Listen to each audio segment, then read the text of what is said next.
This is the Alembic Files, and I'm Al.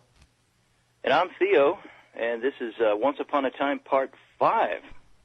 Yeah, you're gonna have to start counting on your other hand now. It's a joke. Yeah. Forget it. Never mind. A little icebreaker humor didn't work right there. That's what got it. Well, this is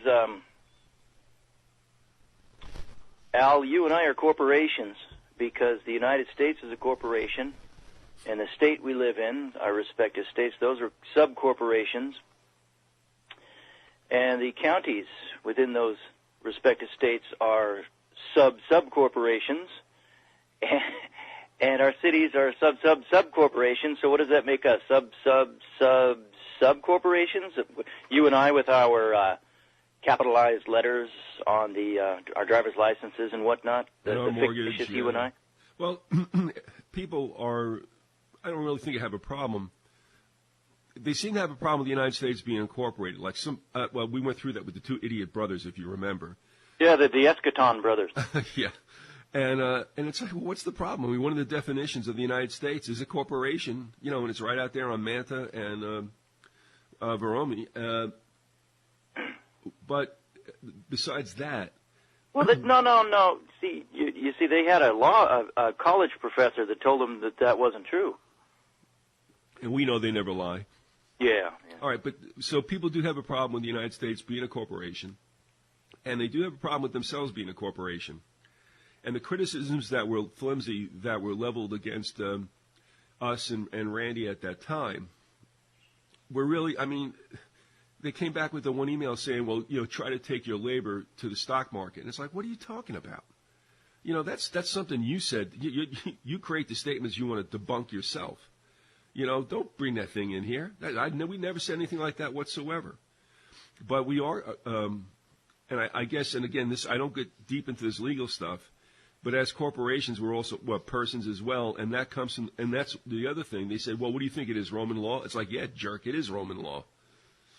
So, yeah, we were created men and women, not persons, and not residents. Those are legal fictions. So we're thrown right in there with corporations, really. Yeah. Okay. Now, again, I don't think anybody has a problem with cities and towns. I mean, heck, I live outside the incorporated limits of a certain city. I see the sign every day. People do, they may not think about it that much, but you're a business, so you should. And that's why, if Walter Burien is still out there doing whatever he's doing, that's why it makes sense that every city or town or county should have an annual financial report. And I'm not going to... A comprehensive annual financial report. A CAFR, right, exactly, CAFR. Now, the thing is, and I'll make this real quick and get it back to you, just to give you an example. In my employ as a sports writer, after a number of weeks, I got friendly with another guy in the booth who was a lawyer from another town. No, not that, a lawyer. Yes, a lawyer. And I asked him, and he was a good guy. His son played, that's why he was there. And I asked him, I said, shouldn't every town have a CAFR, a comprehensive annual financial report? And he stood there for about 20 seconds, and you could see, he processed, he was running it through his mind, and he goes, yeah, like he never thought of it before. He said, yeah, they should. Wow. And I said, but here's what's so great. So before I could even say it, he turns to me and goes, but good luck trying to get it. Yep. And he goes, well, you're in the press, maybe you could. I said, but, it's funny. I said, I've just broached this with you. You never really thought about it. You have to say there is. They show everybody budgets, but they never show them the annual financial reports. And I said, but then what was the first thing? You knew how they would behave. They would go into a bunker mentality. Good luck trying to get it, sucker. I thought that tale was worth just kind of moving off the main storyline. So thank you for letting me do that. I hope you were so edified by it, Theo. And please, by all means, continue. Yeah, well, it's not just our city and county. Here's a quote from the first page of the chapter, the aptly named chapter, Bend Over America. And this from the book, The United States is Still a British Colony, by James Montgomery. Here's a quote from Montgomery. The United States is a corporation, which is a continuation of the corporate charters created by the King of England.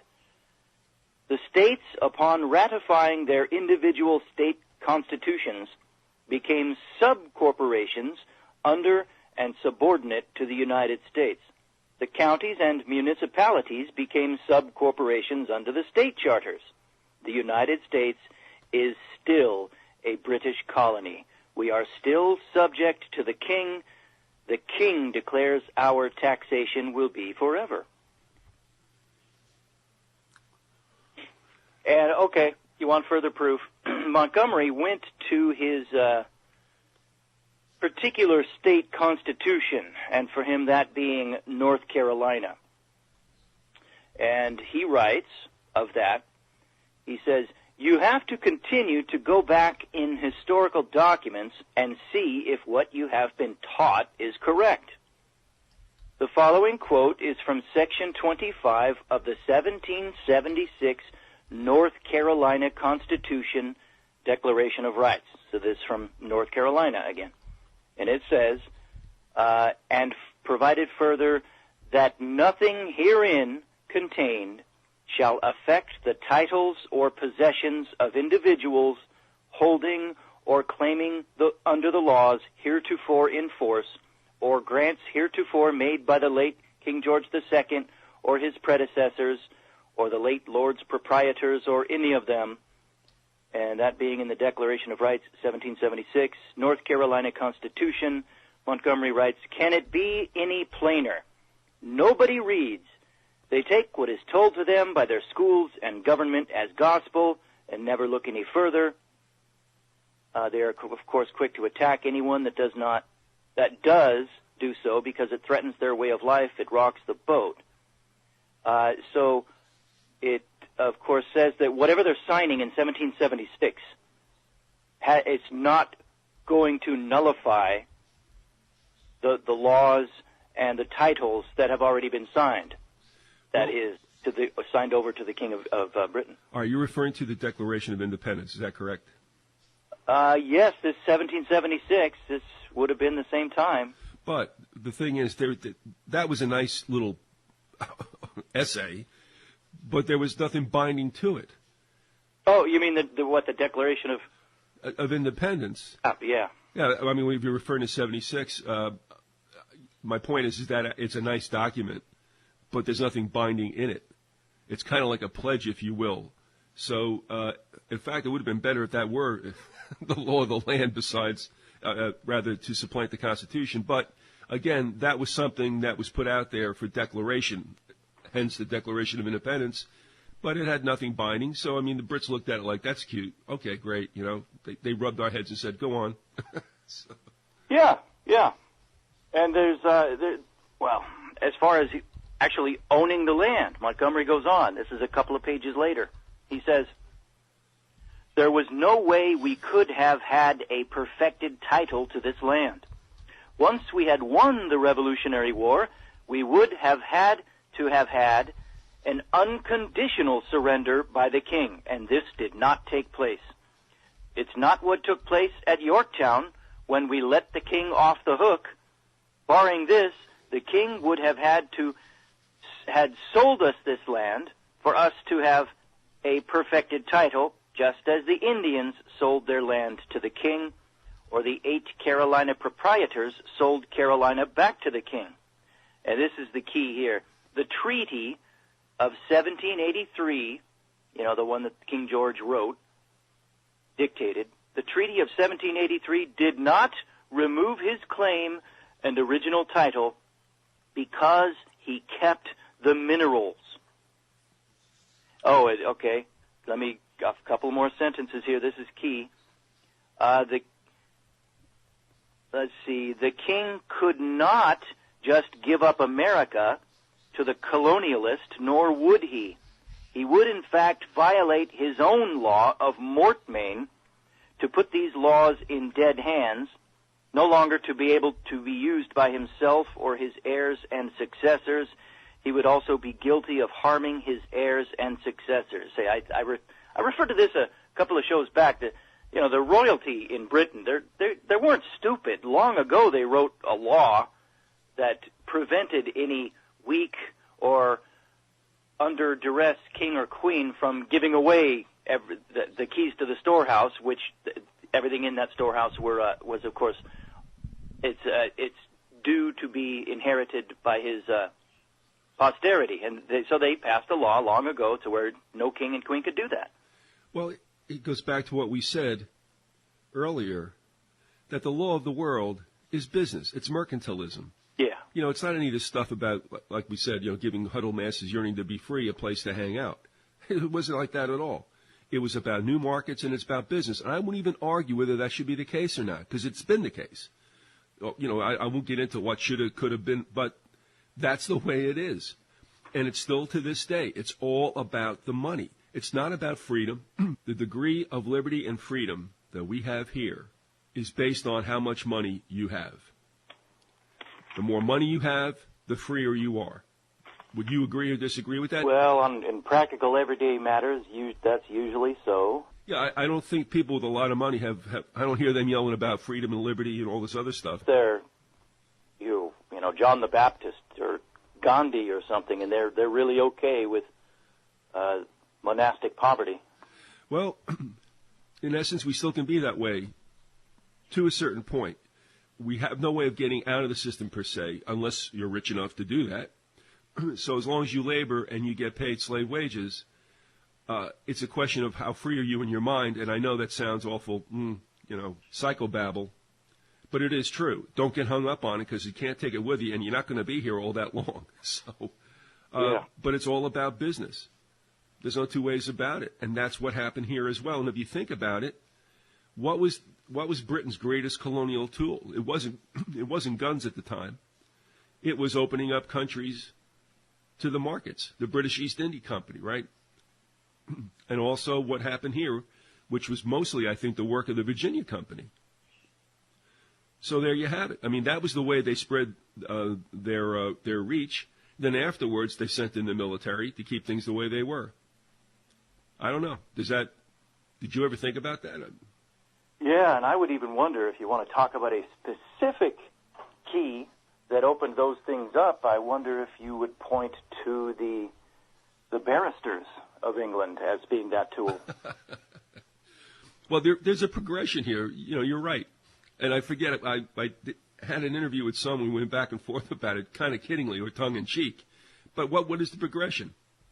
It's like open markets. What would come next? Open markets. Send in the bankers. Send in the lawyers, and then create a government and an army. That's it. Yeah. So you're right. That's a necessary step. Once you get the power, you have to find a way of keeping it and making it as difficult as possible for peasants like ourselves to understand the damn stuff that they write because it's impenetrable. Yeah, the lawyers, they have to legally justify it, and then they have to hide the keys of knowledge, begin writing contracts in the Byzantine language that the average person can't understand. Right. They produce nothing. They don't have any job unless somebody's doing something. And I mean, I'm not against, lawyer's a lawyer, that's fine. You know what I mean? But the thing is, everyone will agree, they've got themselves into a situation where you have to come to them to do certain things. And they wouldn't have any work unless there were people like ourselves.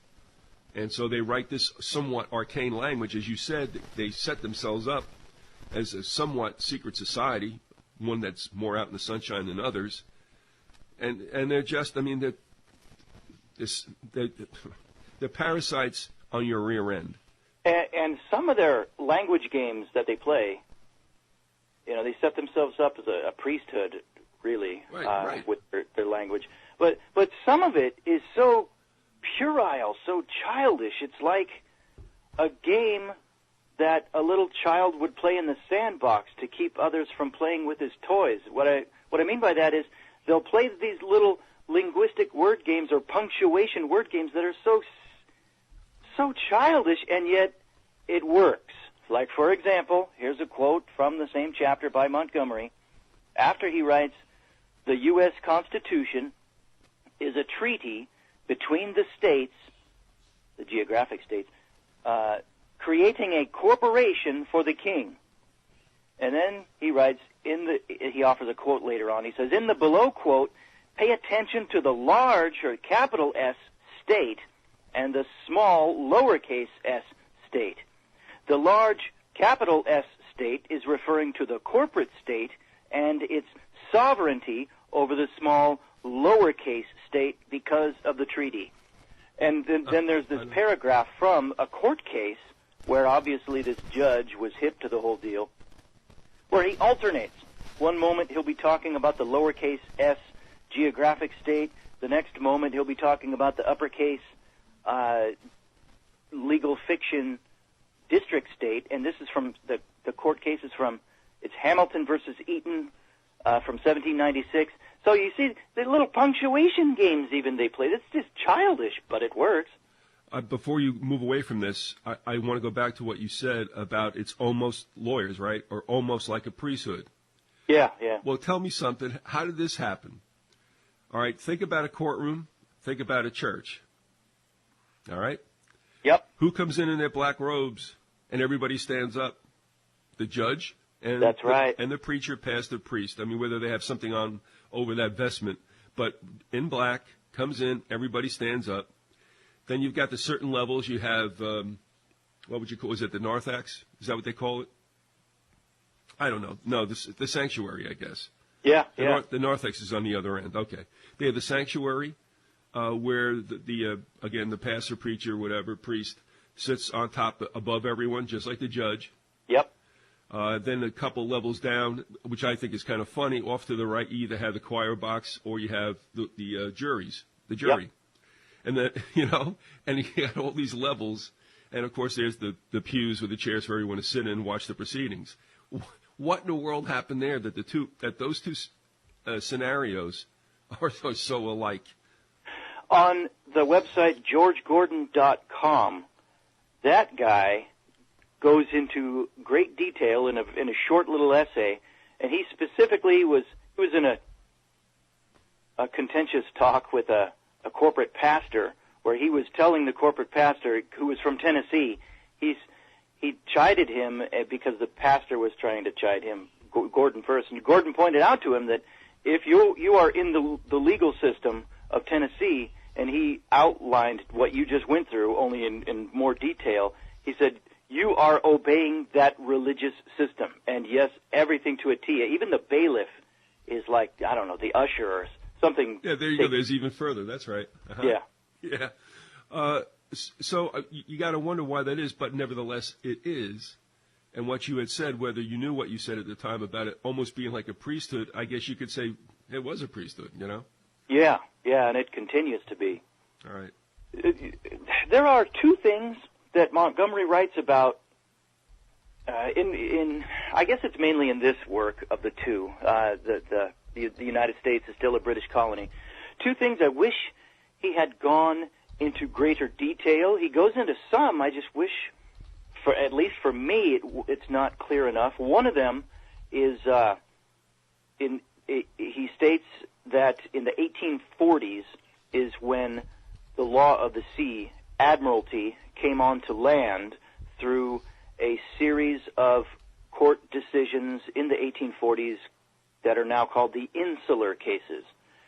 That's how admiralty creeped onto land, and he explains it, but not enough for this dolt. So I wish he had gone into greater detail.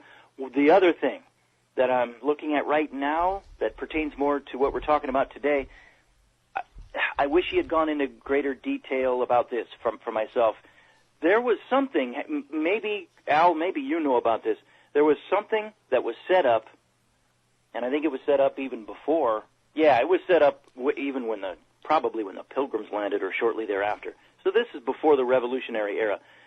There was a small body of men called the Council of State that were set up to be advisors to the governors of the geographic states, kind of like, ancient Harry Hopkins types or Henry Kissinger types. weird. And they could not be any form of elected official. They could not be in the military. They had to be this totally independent body, and yet they're not independent of Britain. And I think they were made up of lawyers. But he spends a couple of pages on this, but I'm still not sure. Let me just give you a few quotes on it.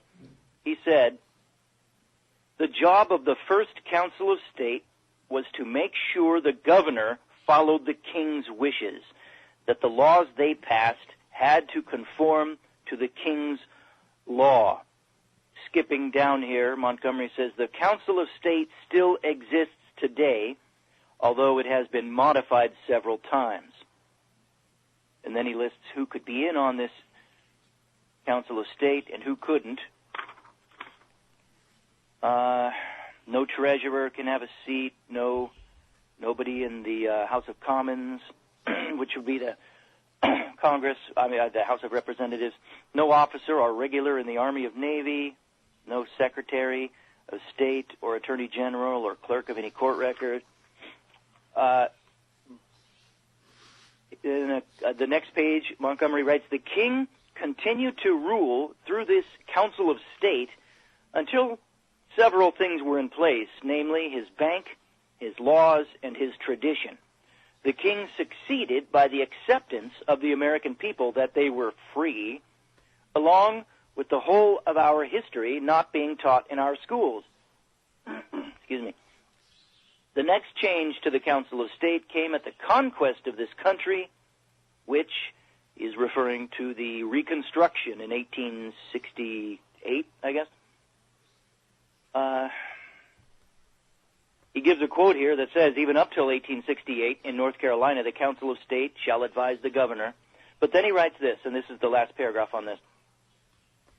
"After the Civil War, the conquest of America, you see those that were allowed to be in the Council of State were elected officials.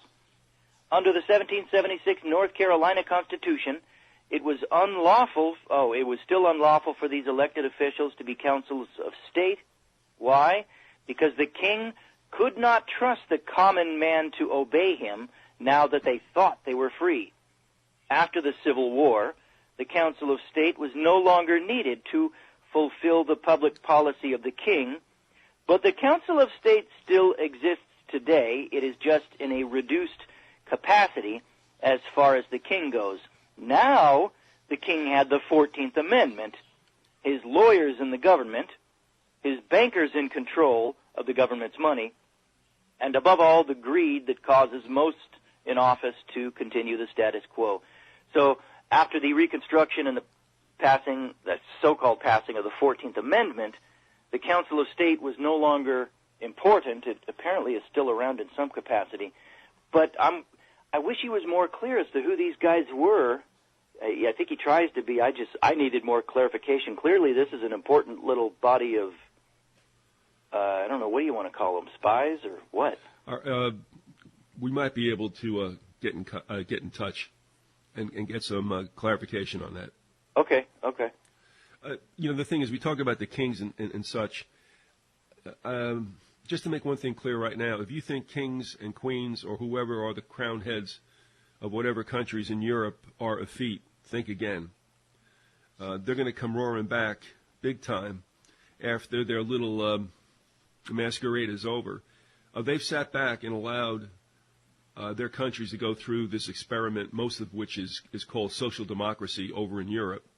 But they still run the show. We laugh at Queen Elizabeth, blah, blah, blah. But in essence, they are still on top of the pile. And those who sit in Parliament and in the Senate or wherever it is across the world, but especially as it is here and in Europe, they still hold the keys to the kingdom. And then they will come back out very obviously in a certain amount of time. And I'm going to just throw this out here now. It's not something that we can go into, but if you want to hit on it, by all means. I've been just thinking about this, and the one continuum of power, as far as you can trace back, seems to me to be the Roman Empire in one form or another. And I say that because if you look at Europe, to me, that pretty much is the heart of the Holy Roman Empire. And after Rome fell, I think it morphed into something else, which probably was the Romanist Church, and also with Great Britain. Then after that, who do you really have except a handoff to the United States? But it's not that, again, that we do our own thinking.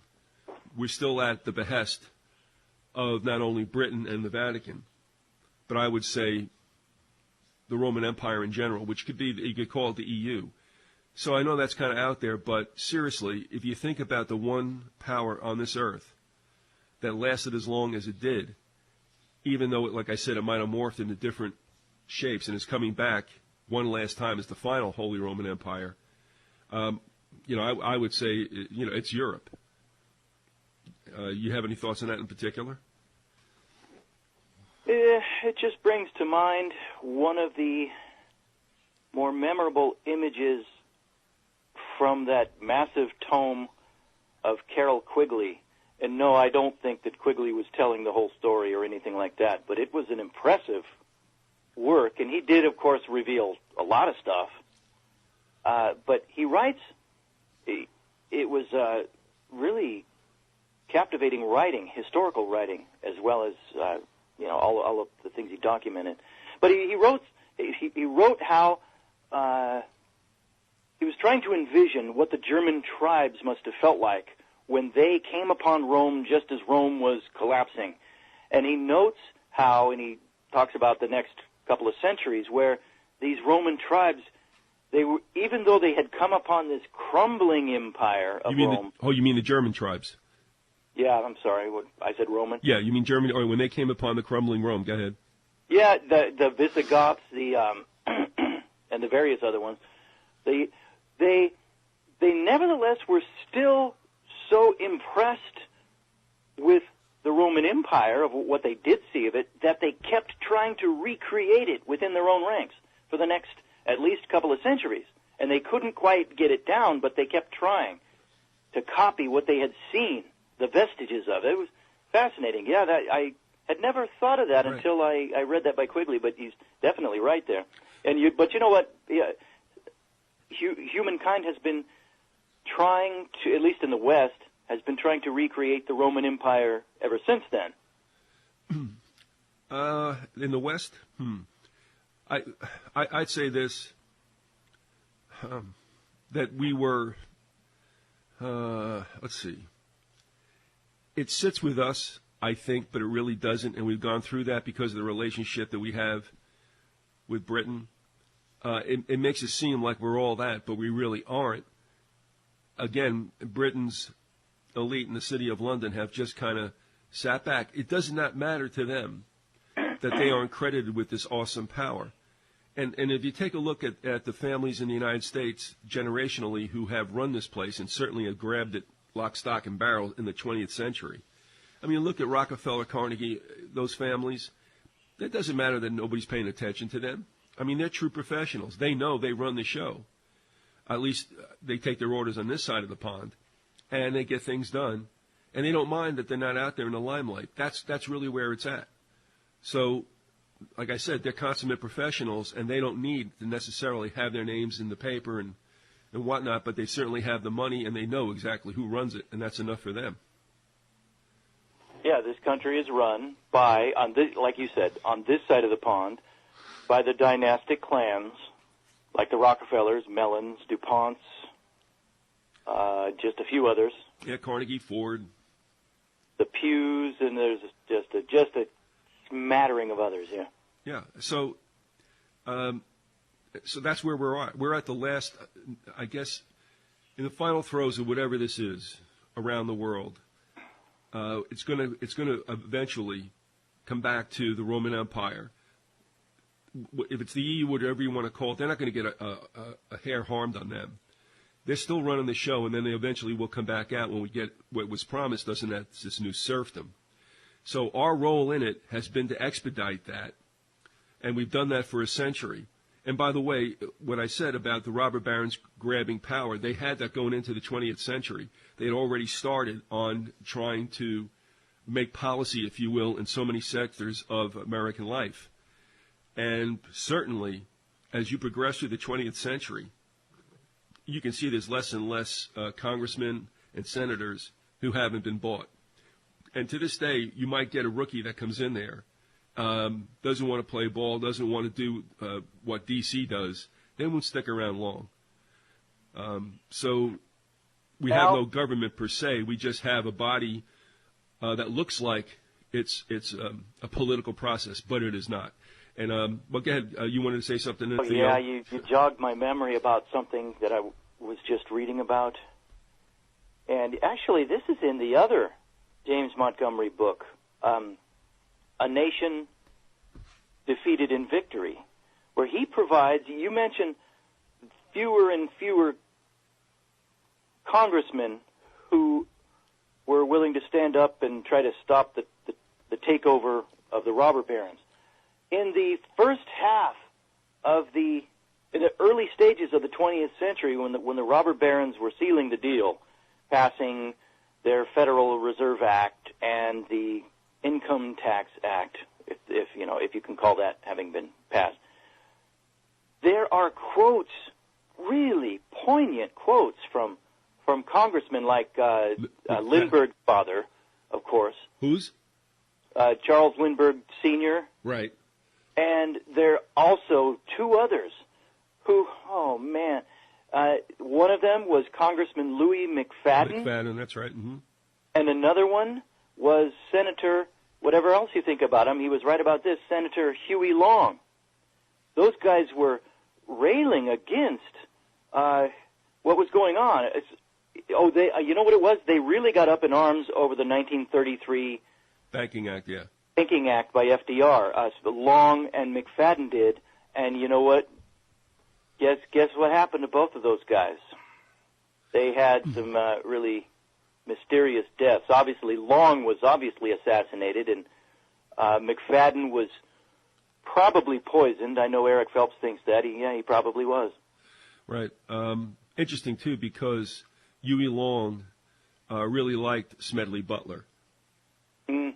That might have could have been a marriage made in hell to a certain extent. Yeah. But yeah. Long respected Butler, and there may have been a thought in Long's mind to get him to become his running mate.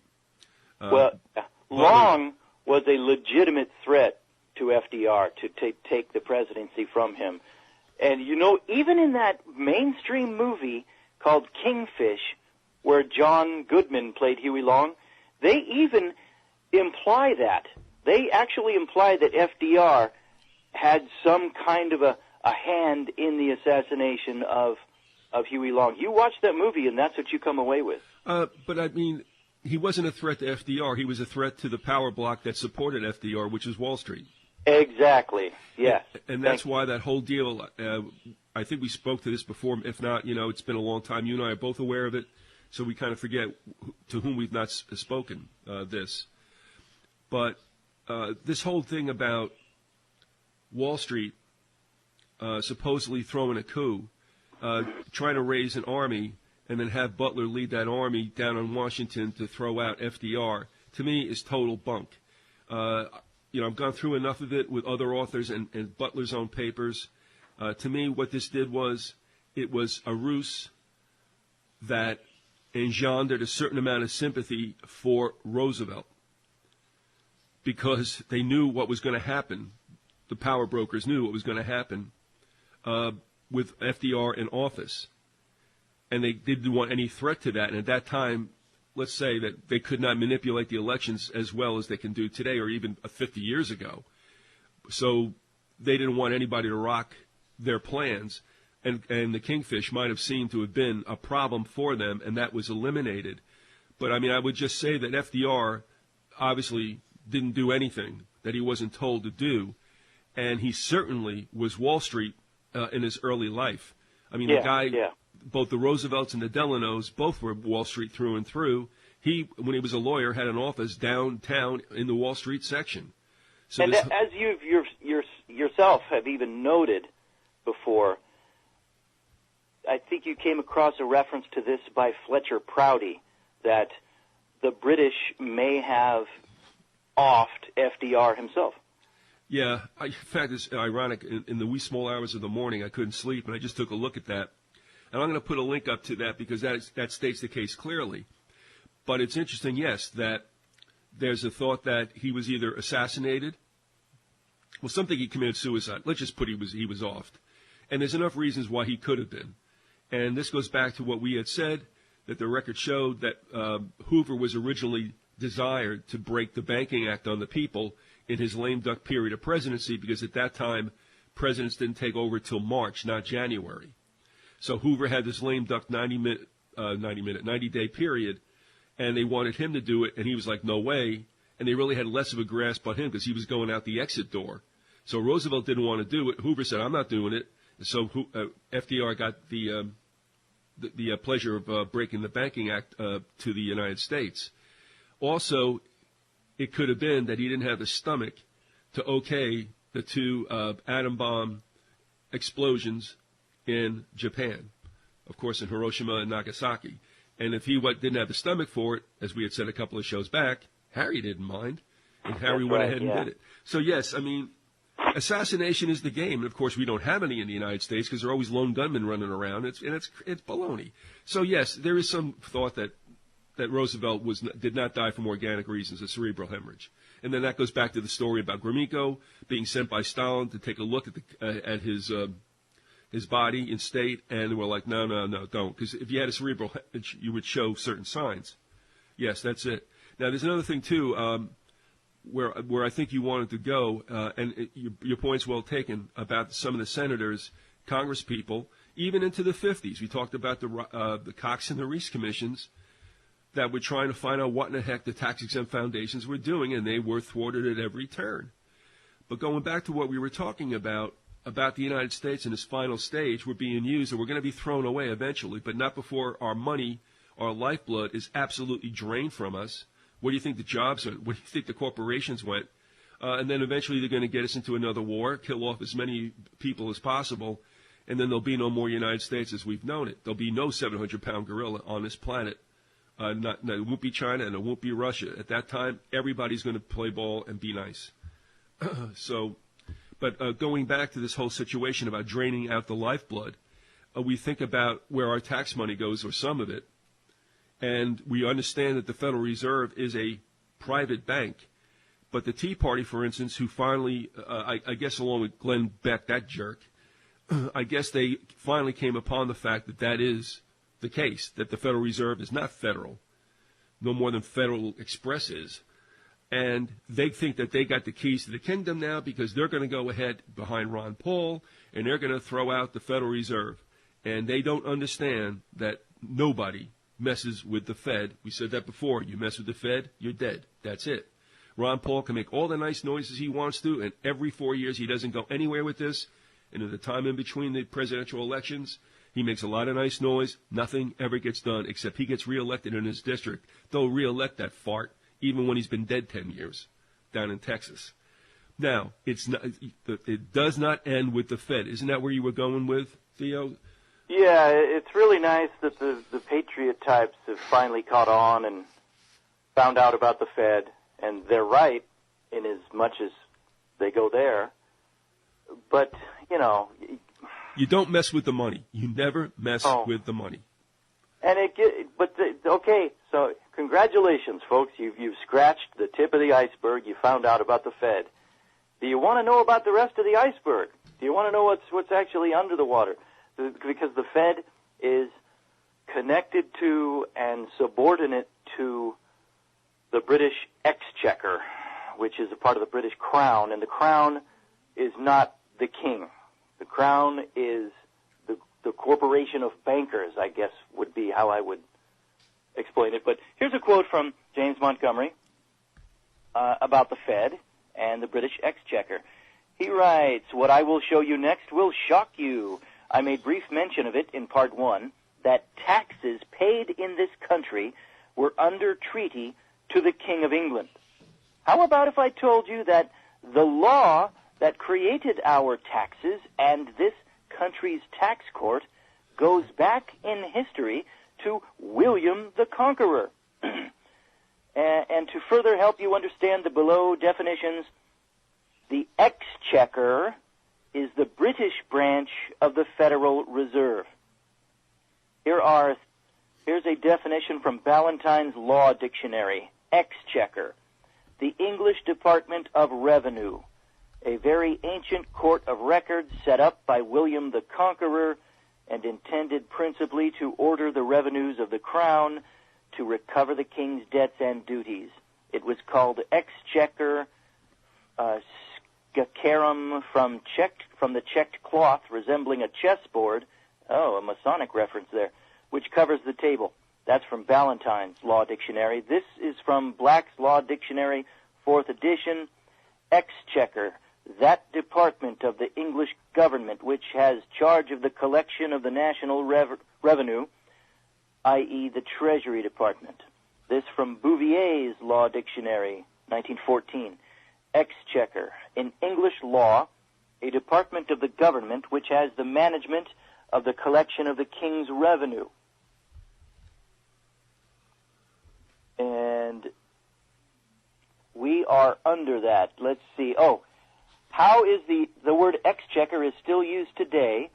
Here we go. In Britain, the exchequer is the Federal Reserve, the same as our Federal Reserve. They just changed the name here, as they have done many things, to cloud what is taking place, hoping no one would catch on. Who wrote the Federal Reserve Act and put it in place in this country? Why, bankers from the Bank of England with their counterparts in New York. And then there are some very telling quotes, one of them again from Congressman McFadden, warning about all of this. And McFadden, he was naming names. He is, in this quote, he's naming the specific names of the banksters contemporaneous to this and part of this swindle. And yeah, they like you just said, you don't mess with the money powers. They look what happened to even Jesus when he did that. Yeah, 3 days after throwing the bankers out of the temple, they got him before Pilate. Yeah. Now that is symbolic, and it had to be done. There was no way that should be avoided. Understand? But and you do, I know. But it just seems it's symbolic. It is absolutely symbolic that would be the particular party, if you will, that would be used to expedite. Well, actually, I guess it happened on time, but to facilitate, let's put it that way, his crucifixion. Yeah. Oh, real quick, and McFadden in his quote here, after he names these banksters, he even says here, he says that these guys, he says they were recently in the pay of Great Britain as chief economic. He says in his quote that these banksters are in the pay of Great Britain. This was a quote decrying the 1933 Emergency Banking Act. Yeah, McFadden, man, he had guts and discernment. How rare! You don't see that anymore in Congress at all. Again, you might have that one particular person, maybe a few, but they get marginalized. If you do not play ball, you don't stick around. You'll be ostracized, you'll be rendered powerless, and then eventually your constituency won't reelect you. Or you'll be killed like McFadden was. Well, I think they got most of that nasty business out of the way, wouldn't you agree? Yeah. All right, but going back to the crown, we're not talking about the crown. I mean, the crown stands for something. What do they call that? A Schenectady or something like that? Yeah, what, an acronym? Well, no, it's an item that stands for something else. Oh, yeah, what is that called? Metonymy? There's metonymy, and then there's the one I really like. It looks like synecdoche, but it's... I know what you mean. Synecdoche. It starts with an L. No, it doesn't. It starts with an S. Okay, never mind. Synecdoche. Lytites, never mind. Oh, that's another one, too. Yeah, please. How many times have you used that in conversation in your lifetime? But we use it as an item that stands for a much bigger entity. So the crown, as what we're speaking about, is a crown that is a corporation and takes care of financial matters and the like, and especially back then, and is housed in the city of London. So it isn't the crown like like James Bond would say, for country, crown, whatever it was, God and crown, I don't know, when he just had relations. But that's what we're talking about. And you can look that up and see that it stands for something other than the king and queen. And Montgomery and the I-Man go into that. I don't have that particular page in front. There's some people who really love to get into this kind of thing. I guess they're probably accountants and such. I don't know. Maybe, lawyers certainly don't want anybody to know about this. And, of course, they go back and forth. We talk about the informer in Montgomery as if they're dead. They're not. But they are the two individuals who we've come upon that have done the most amount of research most recently and are still accessible. And because of that, the story goes that they didn't look for me. I looked for them. When I came down to my final realization in my search to find out the way things really are on this planet, and that is this, could it be that the whole story about the United States is a myth? Not the whole story, but a good part of it, which has brought us to this very thing that we're doing once upon a time. What I find interesting is that those two guys, at least for the most part, were researching independently of one another, as I understand it, and yet what does ancient custom call for? Specifically, scriptural ancient custom calls for if you're going to attest to something, you need two witnesses. Well, we have our two witnesses. Yeah, and if people, this is met with a great deal of animus, I guess you could say. But if you have an open mind, if anybody out there has ever wondered why certain things don't seem, it's like going through public school.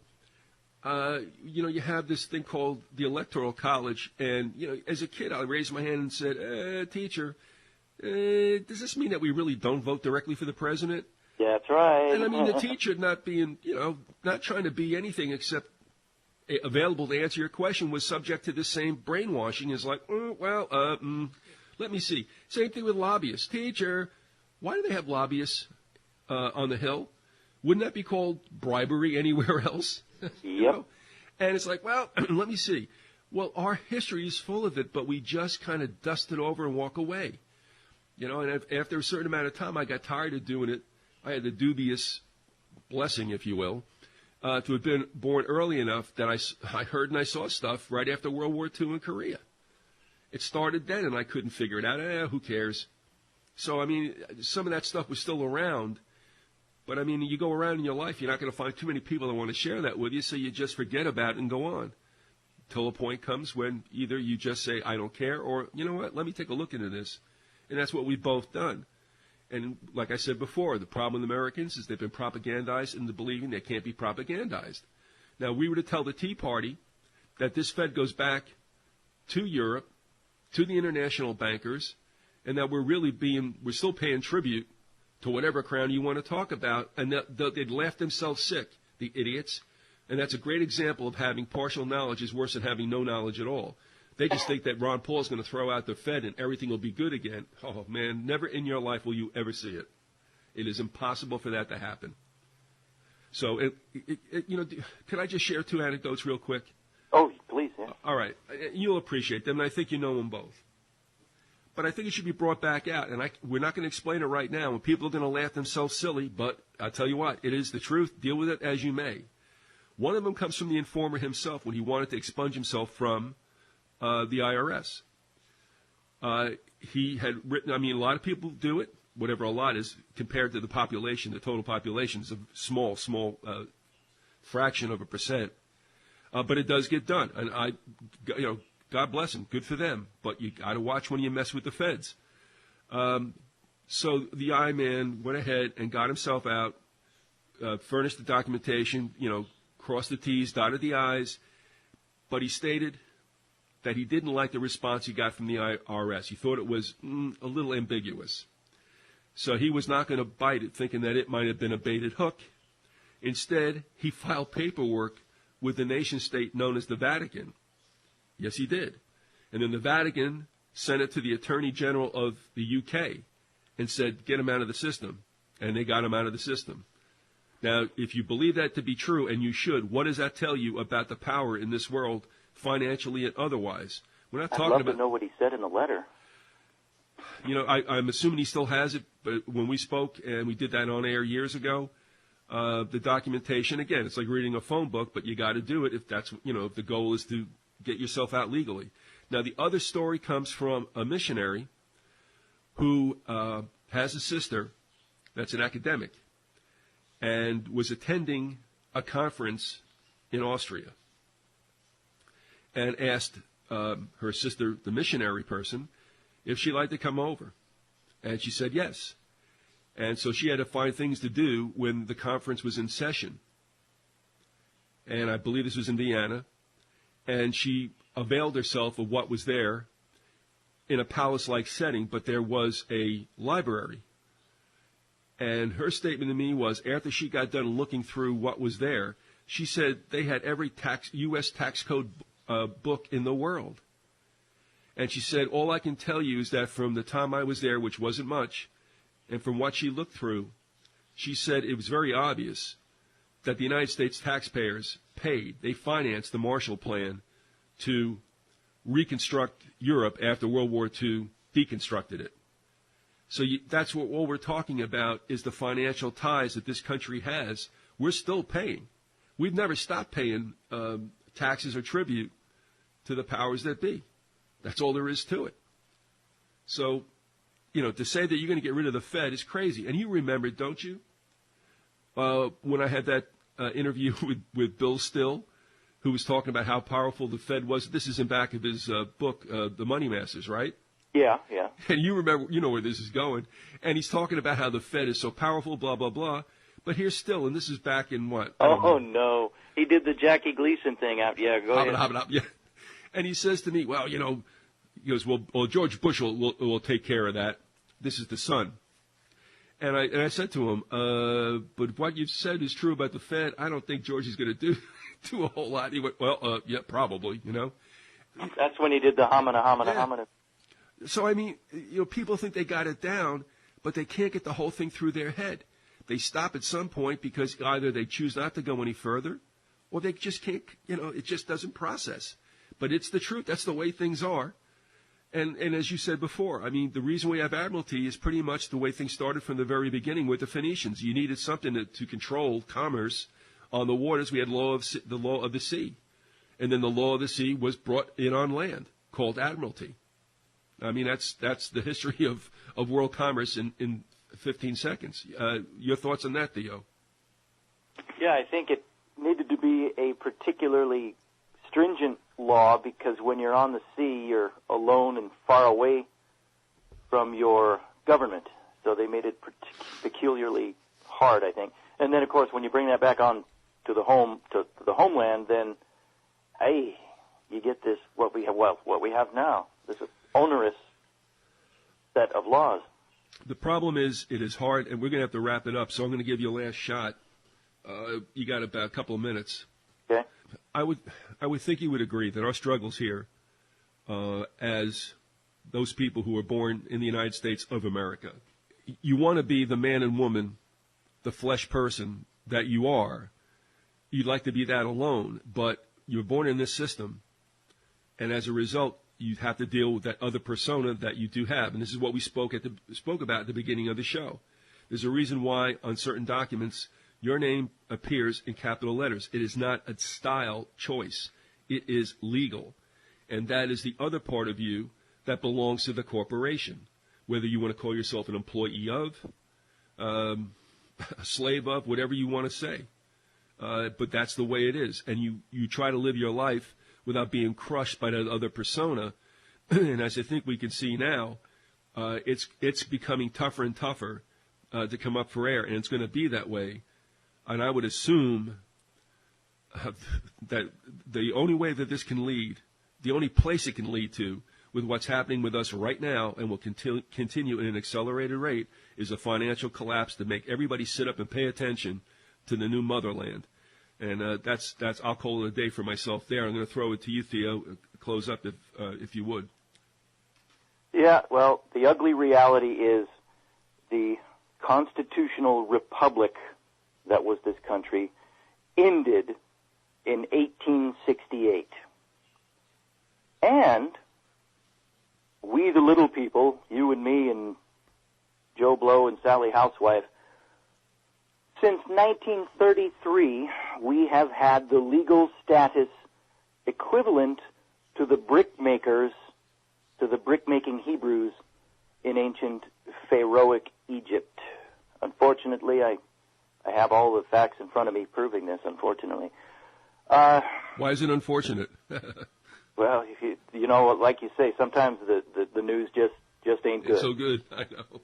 And, you know, you cannot accept it doesn't make it untrue just because you can't accept it. I'm sorry to report that's the way to, you know, the only difference is, though, we have had more toys to play with, but legally we own nothing and our money is worthless. Yeah, and this whole system eventually will be revealed for what it really is. It may be another 20 years. I mean, who knows? We're premature in trying to forecast when things will happen. But the bottom line is, and I think really this is where we stand, and that is, if you want to know the truth, this is it. You want to get caught in the legalities and all the obfuscation, fine. The point is, the way we have seen our land is not as it is. Not our fault, but it's not as it is. And people right now are thinking, gee, something's wrong, but I will blame it on the other party. And as long as they stay there, they'll never realize who is behind the curtain. And that, in fact, there is somebody behind the curtain. So we'll wrap it up there. We'll pick it up. This is almost going to be the next audio will be kind of like part B to this as we conclude this part 5. And Theo, anything else, or can we get out of Dodge? We'll get out of Dodge.